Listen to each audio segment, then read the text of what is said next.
ओम शांति। आज बाबा के 18 दिसंबर के महावाक्य हैं। बाबा ने कहा, मीठे बच्चे, आत्मा और परमात्मा का मिलन ही सच्चा सच्चा संगम अथवा कुंभ है। इसी मिलन से तुम पावन बनते हो। यादगार में फिर वे मेला मनाते हैं। प्रश्न है, तुम बच्चों में किस बात की बहुत बहुत सयानप चाहिए? उत्तर है, ज्ञान की जो नाजुक बातें हैं उन्हें समझाने की बहुत सयानप चाहिए। युक्ति से ज्ञान मार्ग और भक्ति मार्ग को सिद्ध करना है। ऐसे समझाना है जिसे चूहा फूंक भी देता है और काट भी लेता है। तो सर्विस की युक्तियां रचनी है। कुंभ मेले पर प्रदर्शनी लगाकर अनेक आत्माओं का कल्याण करना है। पतित से पावन होने की युक्ति बतानी है। गीत है, इस पाप की दुनिया से। ओम शांति। बाप बैठ बच्चों को समझाते हैं, पाप की दुनिया को कलयुगी पतित भ्रष्टाचारी दुनिया कहा जाता है और फिर पुण्य की दुनिया को सतयुगी पावन श्रेष्ठाचारी दुनिया कहा जाता है। परम आत्मा ही आकर पुण्य आत्मा, पवित्र आत्मा अथवा पुण्य की दुनिया बनाते हैं। मनुष्य पुकारते हैं पतित पावन बाप को, क्योंकि खुद पावन नहीं है। अगर समझते पतित पावनी गंगा है या त्रिवेणी है, फिर पुकारते क्यों है कि हे पतित पावन आओ? गंगा वे त्रिवेणी तो है ही, उनके होते हुए भी पुकारते रहते हैं। बुद्धि फिर भी परमात्मा की तरफ जाती है। परम पिता परमात्मा जो ज्ञान का सागर है, उनको आना है। सिर्फ आत्मा नहीं, लेकिन पवित्र जीवात्मा कहाँ जाएगा? अभी पावन जीवात्मा तो कोई है नहीं। पतित पावन बाप आते ही तब है जब सतयुगी पावन दुनिया की स्थापना करनी है और कलयुगी दुनिया का विनाश करना है। जरूर संगम युग पर ही आएंगे। संगम को कुंभ भी कहते हैं। त्रिवेणी का संगम है, उसका नाम रख दिया है कुंभ। कहते हैं तीनों नदियां आपस में मिलती हैं। वास्तव में है दो नदियां। तीसरी नदी को गुप्त कह देते हैं। तो क्या इस कुंभ के मेले में पतित से पावन होंगे? पतित पावन को तो जरूर आना है। ज्ञान का सागर वह है। पतित दुनिया को पावन बनाना, कलयुग को सतयुग बनाना, ये तो परम पिता परमात्मा का ही काम है, न कि मनुष्यों का। यह तो सब ब्लाइंड फेथ है। अब अंधों को लाठी चाहिए। तुम अब लाठी बने हो। नंबरवार पुरुषार्थ अनुसार लाठियां भी किस्म किस्म की होती हैं। कोई लाठी 100 रुपए की और कोई 2 रुपए की भी मिलती है। यहाँ भी सब नंबरवार हैं। कोई तो बहुत सर्विसेबल हैं। जब बीमार होते हैं तब सर्जन को बुलाना पड़ता है। अब यह है ही पतित दुनिया। तुम पावन बन रहे हो। कहा जाता है आत्मा परमात्मा अलग रहे बहुकाल। फिर जब परमपिता परमात्मा अनेक आत्माओं के बीच आते हैं तो उसको कहा जाता है संगम का कुंभ। मनुष्य कुंभ के मेले पर बहुत दान करते हैं। वह कमाई होगी साधु संतों को और गवर्नमेंट को। यहाँ तुमको तन मन धन सहित सब कुछ दान करना होता है पतित पावन बाप को। वह फिर तुमको भविष्य में स्वर्ग का मालिक बनाते हैं। वह नाम लेते हैं त्रिवेणी का और दान देते हैं साधु संतों को। वास्तव में संगम उसको कहेंगे जहाँ सब नदियां आकर सागर में मिले। वहां सागर तो है नहीं, ये तो नदियां आपस में मिलती हैं। नदियां और सागर के मिलन को ही सच्चा मेला कहा जाता है। लेकिन यह भी ड्रामा में नोंद है। इसमें गवर्नमेंट को भी रेल, मोटर गाड़ी, जमीन आदि से बहुत कमाई होती है। तो ये कमाई का मेला लगता है। इन बातों को तुम बच्चे जज कर सकते हो, क्योंकि तुम हो ईश्वरीय मत पर। तो कुंभ के मेले का अर्थ निकालना चाहिए। बाबा ऐसे निबंध देते हैं जो सेंसिबल बच्चे हैं उनको उठाना चाहिए। नंबर 1 सबसे सेंसिबल तो है मम्मा, फिर दूसरा है संजय, जिसको फिर बांटने के लिए पर्चे बनाने पड़े। ये त्रिवेणी पतित पावनी नहीं है। पतित पावन तो सर्व का सदगति दाता एक शिव बाबा है। त्रिवेणी को तो सदगति दाता नहीं कहेंगे। ये नदियां तो है ही, आने की बात नहीं। गाते हैं पतित पावन आओ, आकर पावन बनाओ। तो ये पर्चे निकालने चाहिए। बहनों भाइयों, क्या पतित पावन ज्ञान सागर परमपिता परमात्मा है या ये नदियां? यह तो सदैव है। परमात्मा को तो पुकारा जाता है आने के लिए। वास्तव में पतित पावन तो एक परमात्मा है। आत्माएं और परमात्मा अलग रहे बहुकाल, वही सतगुरु आकर सबको सदगति दे वापस ले जाते हैं। ज्ञान स्नान तो वास्तव में परमपिता परमात्मा से करना चाहिए। पावन दुनिया की स्थापना परमपिता परमात्मा कराते हैं। तुम उसे जानते नहीं हो। भारत जब श्रेष्ठाचारी था तब उसमें देही अभिमानी देवताएं रहते थे। उसे शिवालय कहा जाता है। अब कुंभ पर जाकर बच्चों को प्रदर्शनी लगानी चाहिए समझाने के लिए। समझाना है पतित पावन एक बाप है। वे कहते हैं मैं आता ही तब हूँ जब पतित से पावन बनाना होता है तो प्रतिज्ञा करनी पड़े। रक्षा बंधन भगवान से तैल्लुक यानी संबंध रखता है, न कि साधु संतों से। प्रतिज्ञा परमपिता परमात्मा से की जाती है, न कि त्रिवेणी से। हे बाबा, हम आपकी श्रीमत से पावन बनने के लिए प्रतिज्ञा करते हैं। बाप भी कहते हैं मैं तुमको पावन दुनिया का मालिक बनाऊंगा। यह है बाबा के इशारे। इसमें सर्विस वाले बहुत तीखे चाहिए। चित्र भी और बनाने पड़े। इसके लिए अच्छा मंडप लेना पड़े। तुम्हारे दुश्मन भी बहुत निकलेंगे। कोई समय आग भी लगाने में देरी नहीं करेंगे। किसको झगड़ा करना होता है तो गाली देने लग पड़ते हैं। तुमको तो निरहंकारी बन साइलेंस में रहना पड़े। ब्रह्मा कुमारियां मशहूर तो हो गई हैं, पर्चे आदि जरूर बांटने हैं। कुंभ के मेले का खास महत्व रखते हैं।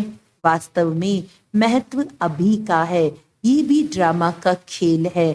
वहां से भी कोई का कल्याण हो सकता है, परंतु मेहनत लगती है। कांटों को फूल बनाने में मेहनत लगती है। कुंभ के मेले में प्रदर्शनी करने में भी हिम्मत चाहिए, जान पहचान चाहिए, जो कोई विघ्न ना पड़े। तुमको सिद्ध करना है कि पतित पावन कौन है। मनुष्य पावन दुनिया स्वर्ग को याद भी करते हैं। कोई मरता है तो कहेंगे फलाना स्वर्गवासी हुआ। वहां तो बहुत माल ठाल होते हैं। वहां से फिर यहाँ बुलाकर खिलाती क्यों हो? तुम श्रीनाथ के मंदिर में देखेंगे कितने माल बनते हैं। अब श्रीनाथपुरी और जगन्नाथपुरी वास्तव में है एक ही बात, परंतु वहां श्रीनाथ द्वारे में देखेंगे तो बहुत वैभव बनते हैं और जगन्नाथपुरी में सिर्फ फीके चावल का भोग लगता है। घी आदि कुछ नहीं पड़ता। ये फर्क बताते हैं। गोरा है तो ऐसे माल और सांवरा है तो ये सूखा चावल।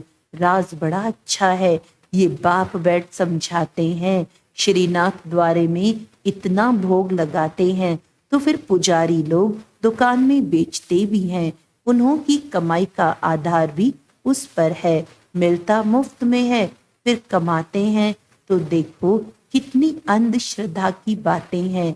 यह है भक्ति मार्ग, ज्ञान मार्ग, सदगति मार्ग है। गंगा स्नान से थोड़े ही सदगति होती है। बड़ा युक्ति से समझाना है, जैसे चूहा फूंक देकर काटता है। बड़ी ही सयानक चाहिए समझने और फिर समझाने की। कितनी नाजुक बातें हैं। मनुष्य कहते हैं कि हे परमपिता परमात्मा, तुम्हारी गतमत तुम ही जानो। इसका अर्थ तो समझते ही नहीं। तुम्हारी श्रीमत से जो सद्गति मिलती है वह तुम ही कर सकते हो और कोई कर ना सके। सर्व का सद्गति दाता एक है। सर्व अक्षर जरूर डालना है। समझाया बहुत जाता है परंतु समझने वाले तो बहुत थोड़े निकलते हैं। प्रजा तो बहुत बनती रहती है। मनुष्य खुदा के नाम पर बहुत दान पुण्य करते हैं तो एक जन्म के लिए फल मिल जाता है। यहाँ तो 21 जन्म के लिए मिलता है। ईश्वर अर्थ दान करने से ताकत मिलती है। ये ईश्वर को जानते ही नहीं तो ताकत ही नहीं रही है। हिंदुओं के गुरु गोसाई तो ढेर है। क्रिश्चियन का देखेंगे तो एक है। एक का कितना रिगार्ड है। रिलीजन इज माइट कहा जाता है। अभी तुमने रिलीजन को समझा है तो कितनी ताकत मिलती है। बाबा कहते बच्चे सबको यही वशीकरण मंत्र दो। बच्चों को बाप कहते हैं तुम जहां से आए हो उसे याद करो तो अंतमति सो गति हो जाएगी। पाप को याद करने से ही पावन बन सकते हो। पाप दग्ध होंगे। बाप और वर्षे को याद करना है जिससे सारा चक्र बुद्धि में आ जाता है। गृहस्थ व्यवहार में रहते देह के सर्व संबंधों से बुद्धि निकाल बाप के साथ जोड़ने का पुरुषार्थ करना है जो फिर अंत समय भी वही याद पड़े। और कोई की याद पड़ी तो सजा खानी पड़ेगी और पद भी कम हो जाएगा। तो वास्तव में कुंभ कल्प के संगम को कहा जाता है जब आत्माएं और परमात्मा मिलते हैं। परमात्मा ही आकर राजयोग सिखाते हैं। वह है पुनर्जन्म रहित। परंतु बच्चे भी समझते नहीं है। श्रीमत पर चलते नहीं तो बेड़ा पार कैसे हो। बेड़ा पार होना मन राजाई पद पाना। श्रीमत से ही राजाई मिलती है। श्रीमत पर नहीं चलते तो आखिरीन खत्म हो जाते हैं। सजनियां साथ में वह चलेंगी जिसका दीपक जगा हुआ होगा। जिनके दीवे बुझे हुए हैं वह साथ में थोड़े चलेंगे। अनन्य बच्चे ही चलेंगे। बाकी तो नंबरवार पिछाड़ी में आएंगे। लेकिन पवित्र तो सब बनेंगे। सब आत्माएं भी एक जैसी ताकत वाली नहीं हो सकती। हर एक आत्मा का पाठ अपना अपना है। एक जैसा पद नहीं मिल सकता। अंत में सबका पाठ क्लियर हो जाएगा। झाड़ कितना बड़ा है, कितने मनुष्य है। मुख्य तो जो बड़े बड़े टाल टालियां हैं वह देखने में आएंगे। मुख्य है फाउंडेशन। बाकी तो बाद में आते हैं। उनमें ताकत कम होती है। स्वर्ग में सभी नहीं आ सकते हैं। भारत ही हेवन था। ऐसे नहीं कि भारत के बदले जापान खंड हेवन हो जाएगा। ऐसे हो नहीं सकता। अच्छा मीठे मीठे बाप दादा व माता पिता के लाडले सिकी लदे ज्ञान सितारे बच्चों को याद प्यार और गुड मॉर्निंग। रूहानी बाप की रूहानी बच्चों को नमस्ते।